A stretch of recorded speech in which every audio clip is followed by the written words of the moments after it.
Kita semua bekerja. Sebagian punya usaha sendiri, sebagian mungkin bekerja bersama orang.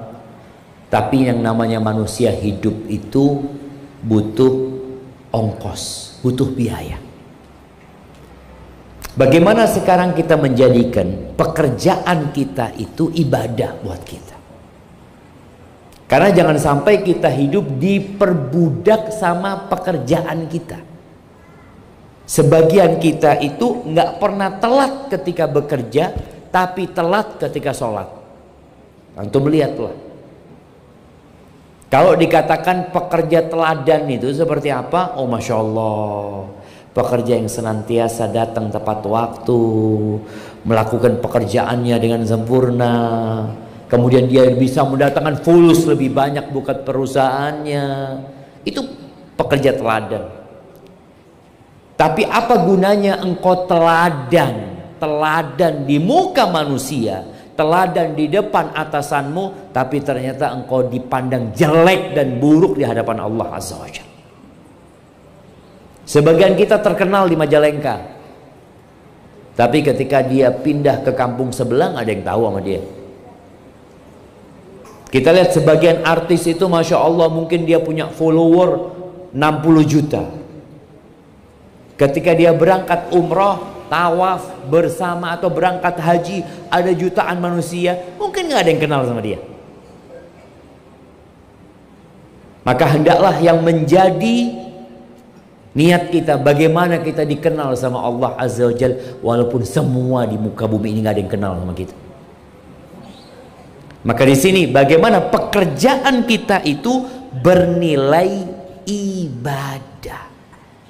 Tiap pagi berangkat kerja, yang satu naik motor, yang satu naik angkutan umum, yang satu naik sepeda, naik apapun.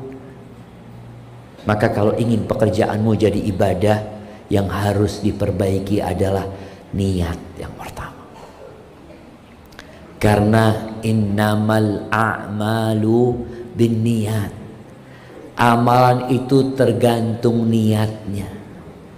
Ada orang bekerja bernilai ibadah, ada orang sholat masuk neraka. Bayangin nih, ini orang kerja, ini orang cari duit, bernilai ibadah dan mengantarkan ke surga. Ini orang sholat jadi imam di masjid, gimana bisa masuk neraka? Karena niatnya. Jadi dua pekerjaan yang berbeda, yang satu niatnya lillahi ta'ala, yang satu niatnya bukan untuk Allah, maka ibadah pun tidak akan bernilai ibadah. Maka Allah mengatakan tentang yang sholat, apa kata Allah? Fawailul lil musallin. Celaka tuh orang-orang sholat. Sholat dia, celaka. Gara-gara apa-apa? Gara-gara apa? Alladzina hum an salatihim sahun, alladzina hum yura'un. Lalai salatnya, semaunya dia salat, riak lagi. Maka niatkan tiap pagi kita berangkat kerja, dalam rangka apa untuk bekerja? Ya sampaikan Allah yang nyuruh ana bekerja.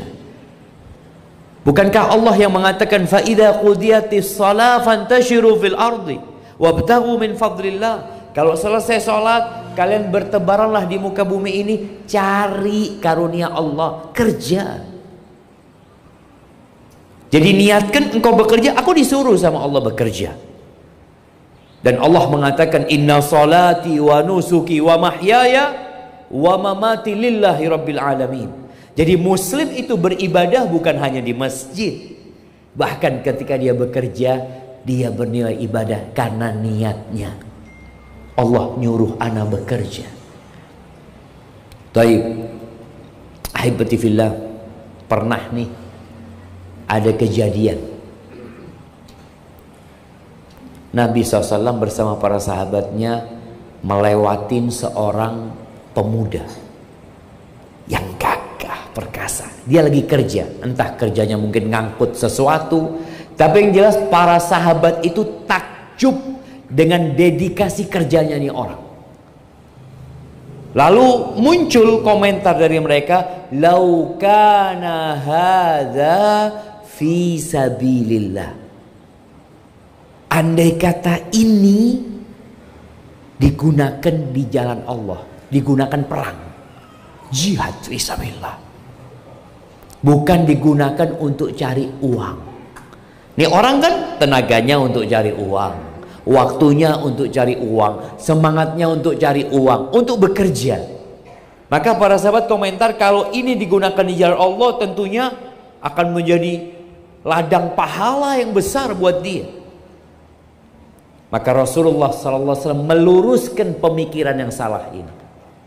Beliau mengatakan kepada para sahabatnya, "Lau kana kharaja yas'a." Kalian tahu kalau orang ini keluar rumahnya bekerja untuk memberikan nafkah ala abawaini syaikhaini kabirain fahuwa fi sabilillah.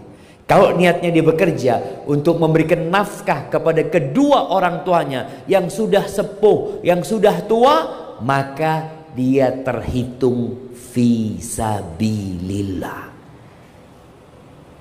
Karena dia bekerja niatnya, aku mau kasih nafkah buat orang tuaku. Orang tuaku susah hidupnya, aku ingin membahagiakan orang tuaku, fi sabilillah. Terus yang kedua, in kana kharaja yas'a ala sigharin lahu. Kalau dia bekerja dalam rangka memberikan nafkah kepada anak-anaknya yang masih kecil, niatnya dia mau kasih nafkah, fahuwa fi sabilillah, maka itu pun terhitung di jalan Allah. Yang ketiga, kalau dia bekerja yas'a liyu'iffa nafsah, dia bekerja dalam rangka menjaga kehormatan dirinya.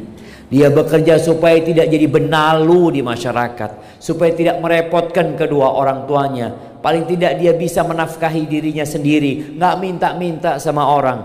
Dia bekerja dalam rangka mungkin untuk menikah, fahuwa fi sabilillah, maka dia pun terhitung fi sabilillah. Tapi ada satu kondisi yang bukan di jalan Allah. Maka kita perlu nih lihat, kita ini kerja yang mana tuh? 1, 2, 3. Atau yang keempat, in kana kharaja yas'a riya'an wa mufakharatan fahuwa fi sabilis syaitan. Nih, kalau dia bekerja dalam rangka pamer kekayaan, pamer harta, bekerja memang enggak, anak bekerja untuk punya ini, punya itu, wa mufakharatan, dan untuk berbangga-banggaan dengan apa yang dia miliki. Apa kata Nabi SAW? Fahuwa fi sabilis syaitan. Maka inilah yang masuk dalam jalannya syaitan. Maka tolong semua niat. Kenapa bekerja?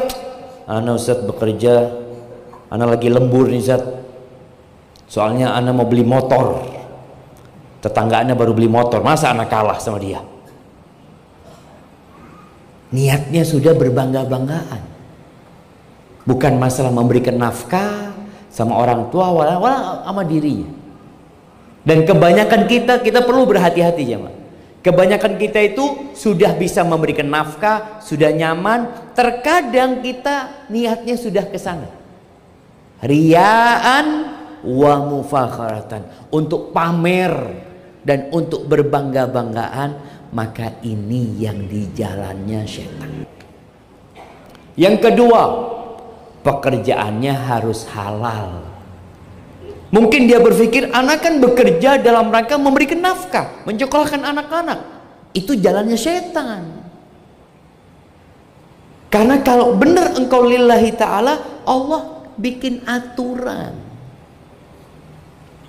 Al-halalu bayyinun wal haramu bayyinun.